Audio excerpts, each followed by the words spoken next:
Welcome to the Healthcare Executive Podcast, providing you with insightful commentary and developments in the world of healthcare leadership. To learn more, visit ache.org.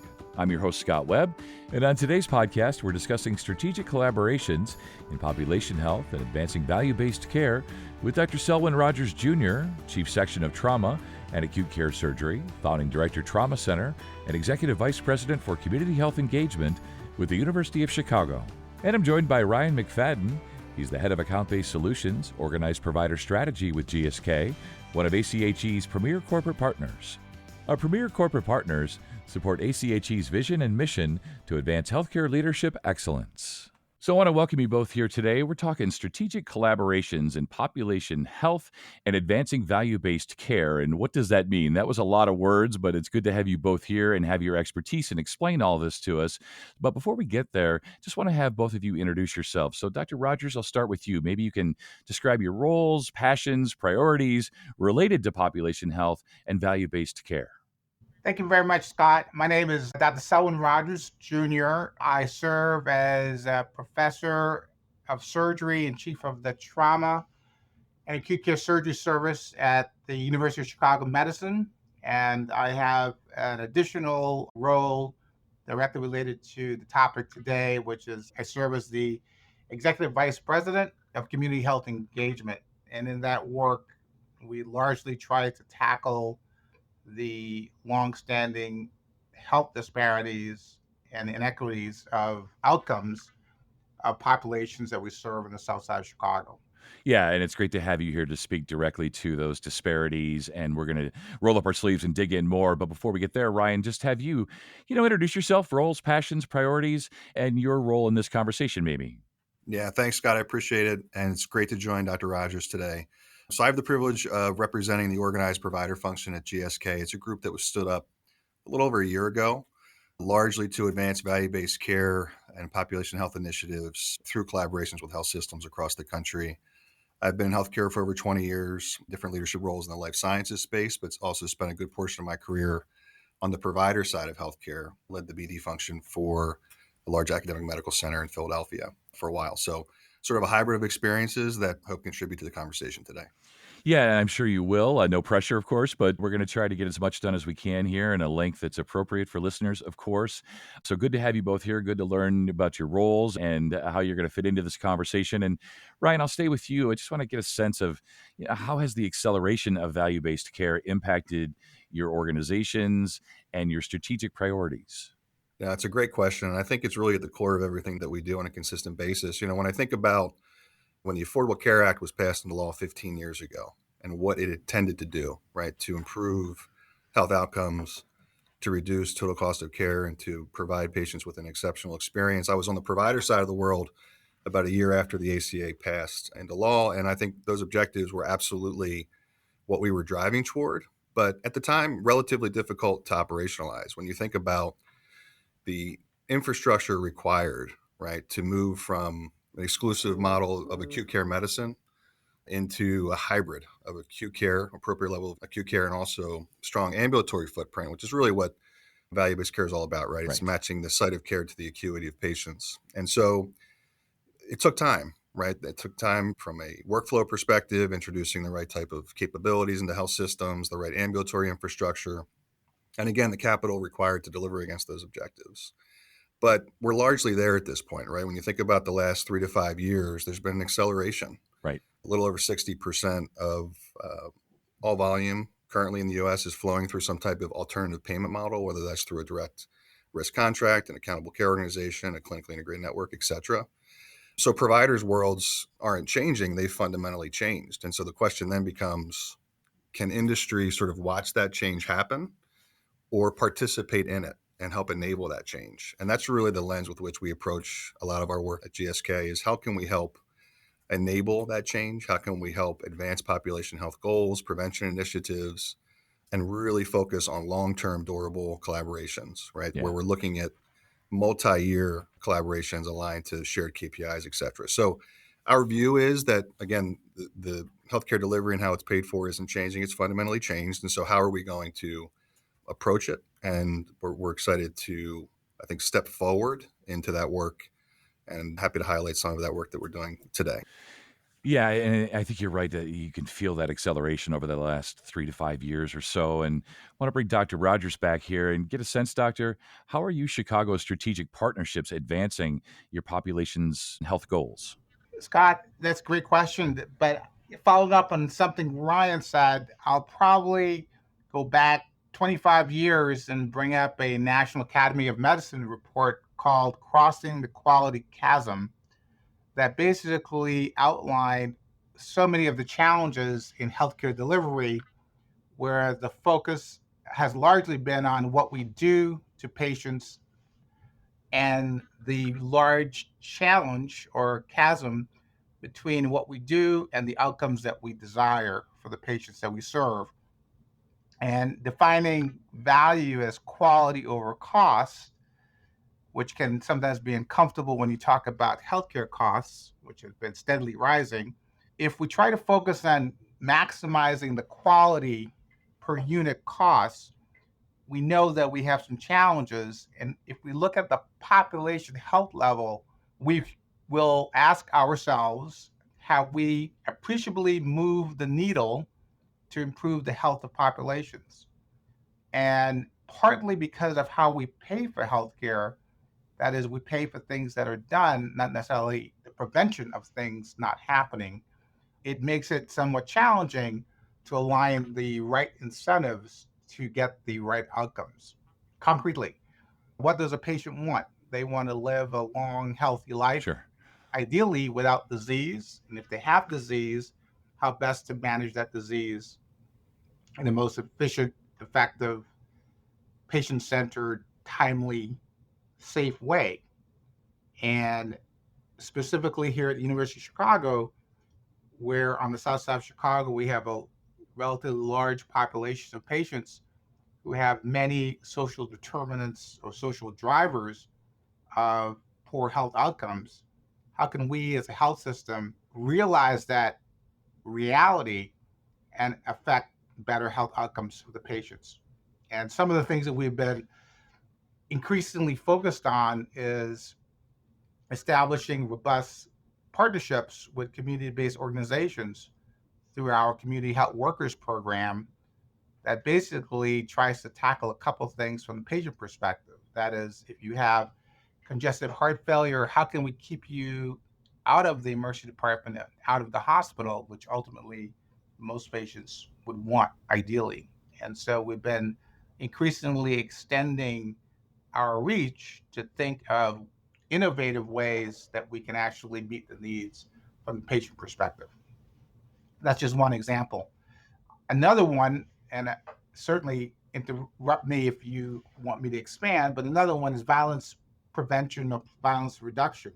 The best trauma center is one that you never need. It's one that's there, like a firehouse, but you actually never need it. And the best trauma center is one that would ideally prevent people from being injured in the first place. Right. And we know we're a long way from being there. And one of the challenges that the University of Chicago Medicine has is how can we actually be a larger part of the solution of violence prevention, violence reduction, in order to secondarily prevent trauma and retaliatory violence, or ideally prevent people from being injured in the first place.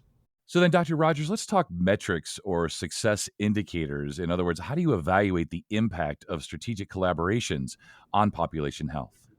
Well, it's a great question related to how do you actually measure the impact and or develop adequate metrics of progress. We've elected at the University of Chicago to focus on what are the problems that we're trying to solve and be disciplined about programs that we initiate and have them be aligned with the problem that we're trying to solve. For example, if we're trying to address readmission for congestive heart failure or readmission for asthma, and we know that a population of our patients have recurrent asthmatic attacks that take them out of school, we've actually developed a program in partnership with the school systems to embed community health workers and nurses within the school systems to try to help patients prevent recurrent asthmatic attacks, because we know that that will interfere with their education. Similarly, we try to be fairly clear about where we have capacity constraints and where the opportunities are to have impact. And at the end result is focused on improving some outcome. And by being disciplined at the outset about what problem we're trying to solve, what resources we're going to deploy for that particular problem, who we're going to partner with, and potentially what technological solutions will bring to bear in terms of people and resources, then we can measure the impact on the patients and patient populations that we serve over some time. And this work is work in progress. I think in many of the listeners to this podcast will attest. This is not something that has a beginning, a middle, and an end, but it's an ongoing process. Yeah, a process for sure. Yeah, and I think Dr. Rogers often talks about the importance of aligning mission, vision, and values. So before we even talk about KPIs and how we measure success, I think really taking time to ground ourselves on the goal, right, and the timeline associated with it. When you think about improving outcomes and reducing costs, advancing population health goals, those things take time, right? They're not going to happen in 6 months or even 12 months. It's often going to take years Sure. of development and implementation of programs that have a meaningful difference, that make a meaningful difference. And so I think that's really, really important to make sure that you're truly fundamentally aligned, especially with outside organizations, on what it's going to take from a timeline perspective. And then to Dr. Rogers' point, really matching the resources required to deliver against those objectives. And then making sure that you're really totally transparent around how you're sort of grading the success through formal governance, oftentimes.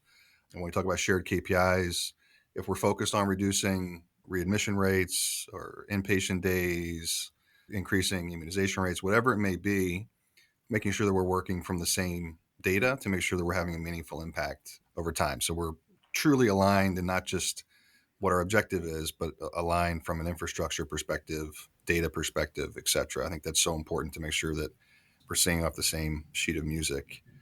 And that's what's, I think, so exciting about this space, and that if you really commit to durability and you commit to open dialogue and a shared sense of purpose and measurement, you're going to be off to a great start, and we'll see it through to the end for sure. Yeah, and it makes me wonder, Dr. Rogers, you've mentioned social determinants. That's come up a few times today. And just wondering how the strategic collaborations can be leveraged best, to address social determinants of health and just drive better outcomes. Scott, that's the quintessential question of the time, Sure. largely driven by the fact that as we've learned over time how impactful the social drivers of health are, it becomes clear that it's not simply the ability of a nurse practitioner or a physician or a health system to make a prescription or to do an operation. If the social context and the social drivers, be that poverty, access to food, healthy foods, access to transportation to get to and from the hospital, all of those things are on the pathway to recovery from an acute illness. And we haven't done an overarching job of solving that problem, partly driven by the fact that the question always comes up, who pays for that? We've been blessed to have some community partners who take up some of the charge of some of these social services. For example, food banks for people who are food insecure, partnership with organizations that do that work, and the medical center or health system serving as a connector or a broker for information about such services in the community has been one approach that we've taken with some benefit to our patients. But in many ways, the problem is structural. We don't have, and we haven't really, even with the Affordable Care Act, fundamentally disrupted how we pay for healthcare. An employee-based system misses a whole segment of people who, for example, may not have a job. there is a donut hole with respect to Medicaid not being able to cover those who make, if you will, too much money to qualify for Medicaid, but too little to be in the commercial health insurance market. And without some fundamental restructuring of how we, if you will, pay for healthcare, and when I say healthcare, I mean the big healthcare, the big H, that is, how do we keep people healthy so they don't develop chronic diseases, I think is the question for our time. And up until now, we've been willing to pay more and more dollars to deliver more and more healthcare, but not necessarily do the fundamental reorganization of how do we prevent potential chronic diseases early so that patients stay healthy and we're not dealing with illness. Right. Maybe it's beyond the scope today, Doctor, the prevention piece of this. There's a lot of layers here and just trying to keep up with you. Ryan, I'm wondering, could we talk about the lessons that have been learned from these collaborations that include all the, let's say, non-traditional players?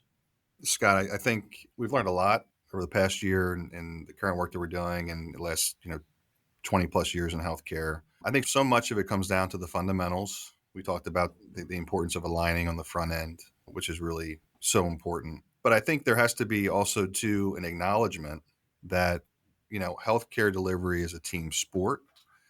And when you think about healthcare being localized, right? The healthcare landscape is different from city to city, market to market across the country. I think first you have to be open to an idea of the enablement or the acceleration of value-based care and pop health goals, not just sitting on provider shoulders alone and health system shoulders alone. I think that's so important. And then I think it comes down to trust, right? In the groups who you decide to collaborate with, the organizations you decide to collaborate with. And so I think what we've learned over the years is that when you align on the fundamentals, some of what we touched on earlier in the conversation, that's super, super important. But I think the importance of open dialogue to course correct as you progress through a collaboration around if something's not working, how do we solve for it together, but not walk away from it, right? And I think that speaks to trust. We often tell our teams, like, when you focus on your first or you're faced with your first challenge in a collaboration, that's often the biggest test, right? How are you going to see through it together? And again, this is healthcare delivery, incredibly sophisticated, nuanced, with a lot of different stakeholders involved. And so I think being able to have that open collaboration is so important, trust, et cetera. And we talked about, again, shared KPIs and long-term thinking. That typically will see you through some of the potential challenges, especially when you bring together, again, large integrated health systems and maybe industry or other groups, for example. Yeah, as you say, just bringing all of them together. You mentioned all the fundamentals aligning and, all the complexities of that. A lot of food for thought today, a lot to consider. Just give you a chance here, Ryan, and then we'll give Dr. Rogers last word. But as you look ahead, what trends do you think are going to reshape how organizations collaborate to improve population health, maybe in the next 5 to 10 years, something like that? Yeah, so I think it's a great question, Scott. And I think there's a number of proof points that we can sort of point to get a sense of where we're headed over the next 5 to 10 years in the US. One is the stated goal by CMS to have 100% of their lives in some type of accountable care relationship by 2030. There's bipartisan support for that objective, or at least there appears to be, and I think that's something that will continue. When you think about the most recent objectives stated via the Center for Medicaid and Medicare Innovation, their focus and areas of priority, one of them is to continue to push sort of risk into the provider community, right? Which fundamentally is aligned to value-based care and risk-based medicine. So I think what we're going to see more of is employers working with their employees to seek care at high quality, low cost health systems and also high quality, lower cost sites of care. So think of urgent care facilities, for example, ambulatory surgery centers, et cetera, through copay offset programs and copay redesigns. And so I think the focus on value-based care will continue. We see this trend as being a core sort of fundamental of healthcare delivery in the years ahead, and we're looking forward to helping to support that change. I mean, just me, Ryan, as a layperson, as a patient myself, high quality, low cost. You mentioned the sheet of music earlier. That is definitely music to my ears. And Dr. Rogers, give you a chance here at the end, final thoughts, takeaways, but, get that crystal ball out and give us a sense of where you think things are going over the next 5 to 10 years. I echo a lot of what Ryan said, so I will try to be parsimonious and incremental. Okay. Over the next 5 to 10 years, I suspect that there will be much more innovation, collaboration across what historically may have been non-traditional partners, and a significant push to put patients at the center of healthcare's focus and to truly focus on keeping people healthy as much as dealing with their illnesses as they come.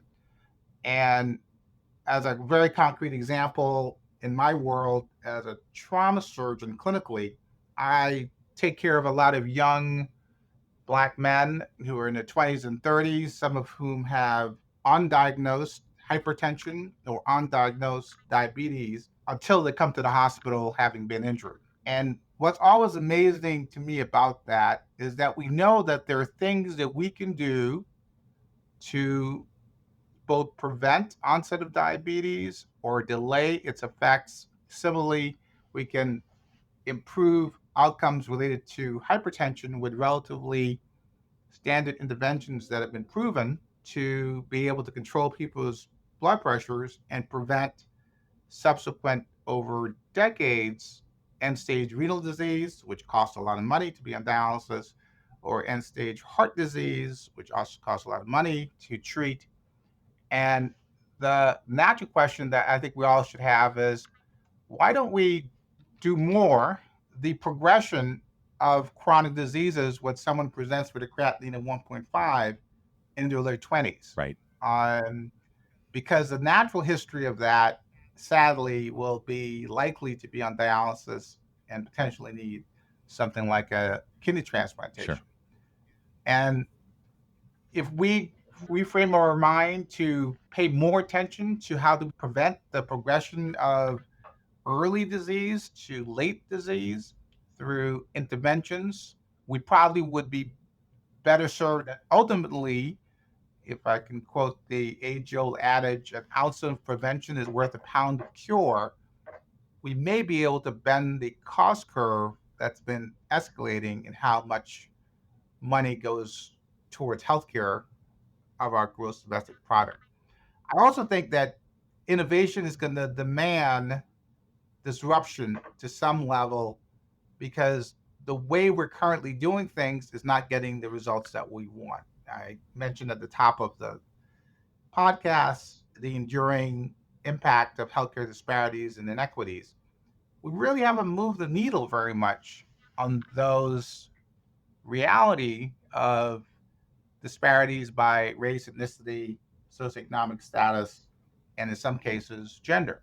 And just talking about it's not doing it. So we're going to have to be creative and a bit disruptive, not to do the same things and expect a different result. And so I think over the next 5 to 10 years, we're all going to have a bit of a reckoning to accept that we have to do some fundamentally different things, even if it's simply doing pilot tests of change that can be scaled.